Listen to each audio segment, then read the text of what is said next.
Bonjour, communication gouvernementale. Aristide Mono répond à Tiroma Bakary, qui fut ministre de la communication au Cameroun, mais avec la situation du président Paul Biya, regardez ce qu'il dit.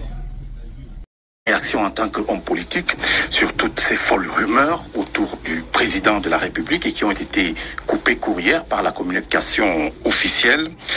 N'est-ce pas là ce que le général de Gaulle appelait des poules puantes à la veille d'une élection présidentielle comme celle que nous attendons? C'est détestable, c'est dégoûtant. Quand on sait que le pouvoir est divin, et que c'est l'Éternel à travers le peuple qui désigne celui qui doit présider aux destinées d'une nation. Il est impératif que tout un chacun, et ça c'est propre à toutes les cultures, il est impératif à tout un chacun de respecter cette volonté. Mais j'irai beaucoup plus loin.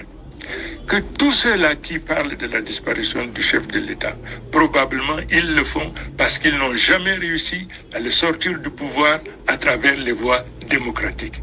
Puisqu'ils n'ont pas réussi, peut-être ils demandent à l'Éternel d'abréger le séjour du président Biya sur la planète Terre. Malheureusement pour eux, la mission que que l'Éternel lui a prescrit demeure. Et c'est pour cette raison que tout ce qu'ils font là, c'est de l'agitation. Ils ont démontré simplement leur incapacité à faire face au président Biya et à le battre dans le cadre d'une élection démocratique, transparente, libre, où des chances égales ont toujours été données aux uns et aux autres. Parlons ce matin de la communication de crise, c'est-à-dire la communication lorsqu'une situation est anormale, confuse, inquiétante, douteuse et ogre. Face à une telle situation d'impasse qui impacte et bouleverse une institution ou son image, le personnel ne parle pas n'importe comment, on ne parle pas en désordre, on ne dit pas du n'importe quoi et n'importe quand.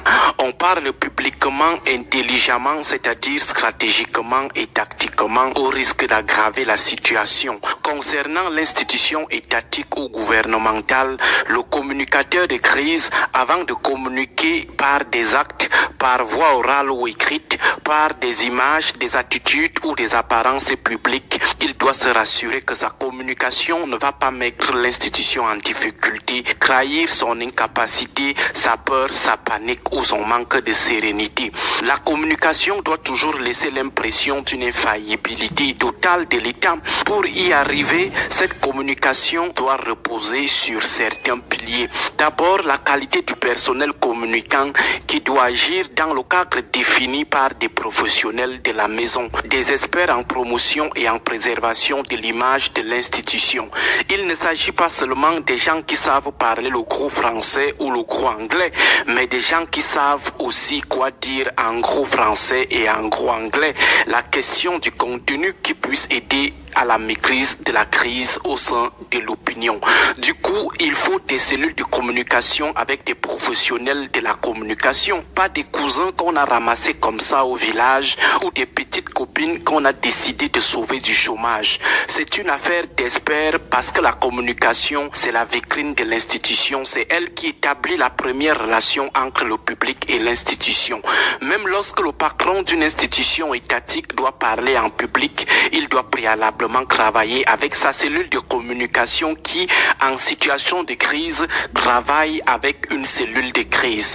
Dans le cas du gouvernement, il y a toujours un ministère en charge de la communication gouvernementale. Tout membre du gouvernement qui veut parler doit d'abord travailler avec ce ministère porte-parole du gouvernement pour des besoins de cohérence, de centralisation et de synchronisation de la communication gouvernementale. Ça évite la cacophonie et la communication contre-productive.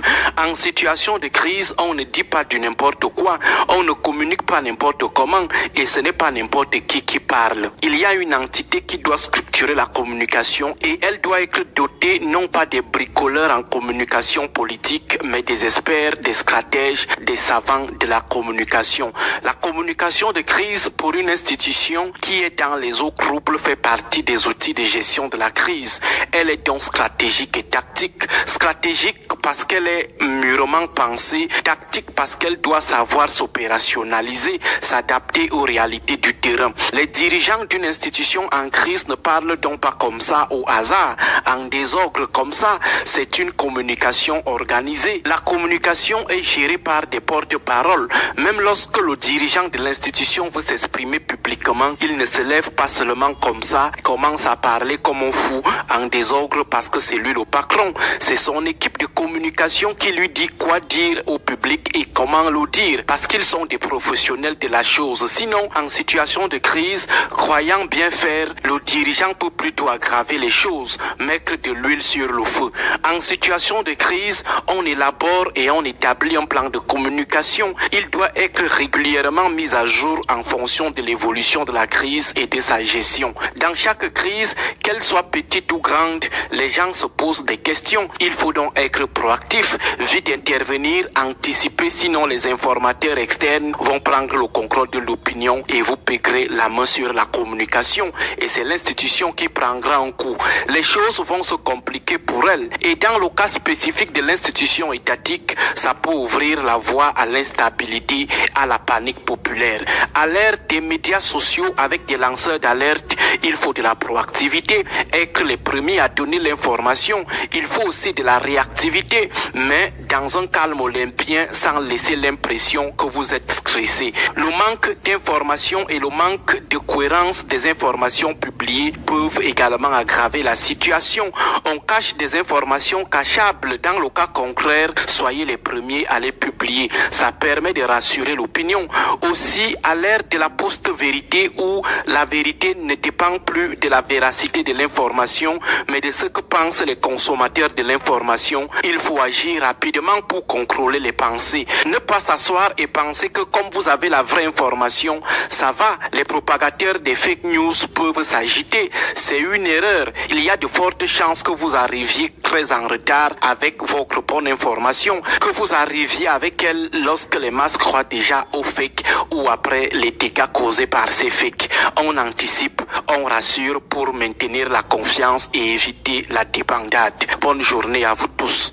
Radio Equinox 93 FM, la chaîne du peuple. 93 FM, la chaîne